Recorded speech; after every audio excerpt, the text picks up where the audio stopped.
Have you seen this image before? Well, if you've ever visited the British Museum or have been unfortunate enough to be embroiled in a discussion regarding the race of the Egyptians, then this no doubt will be familiar to you. According to some, this image provides proof that the ancient Egyptians couldn't possibly be like other Africans because they are fighting the Nubians, who are also Africans. Aside from the basic observation that sharing a race or phenotype has never in history prevented war between nations, consider Ukraine for a recent example. Also note that Ramses himself is depicted in the same brown-red hue as half of the Nubians with whom he was fighting. Contrast this with opposing murals depicting the Battle of Kadesh or the Siege of Dapur, in which the Syrian forces are depicted in a completely different tone and phenotype to the king. Yet no similar accusations are made about Ramses' racial hatred towards the Levantine, perhaps because the distinction between the modern populations is notably smaller.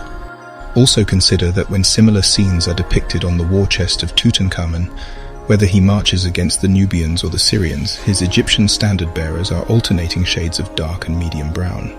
Generally buried in the Valley of the Kings, the position and title of fan-bearer on the king's right hand reflected the close personal relationship with the pharaoh himself and demanded a strong military connection as the lead of the pharaoh's bodyguard, the trusted military commander in charge of the domestic relations with African territories.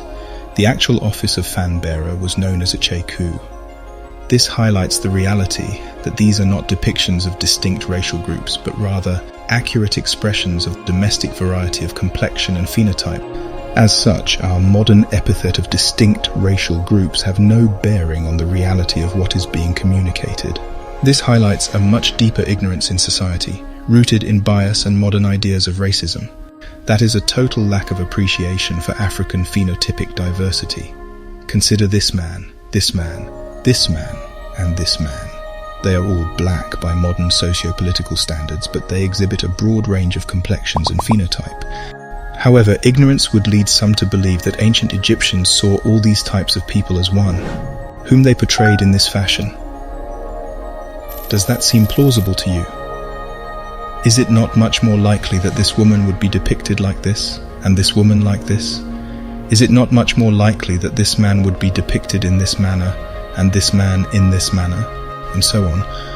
Modern racial prejudice attempts to euphemize African diversity and use an inaccurate monolithic perspective as a weapon to eliminate evidence and separate Africans from history. It's not only impossible, but frankly, it's silly to attempt to apply a one-face-fits-all approach to African diversity. The artists and people of the ancient world paid attention and respect to the nuance of phenotype and culture expressed between and within the various groups depicted in their works. Race is not an ancient construct, and as such, no attempt would have been made to euphemize all these distinctions into a single meaningless racial group, something we only do in today's backwards thinking society. But in reality, when African diversity is respected, you will see it all over Kemet, Nubia, and the ancient world. Thank you for joining me on The King's Monologue, a place where we are undeterred in our pursuit for historical truth by challenging centuries of Eurocentric ideology that has falsified the global worldview. Thanks to my entire Patreon family, with special thanks to my production team, Shai, Khadir, George and Jason. Remember to like, share, subscribe and activate notifications to ensure you never miss a new short reconstruction live stream or documentary.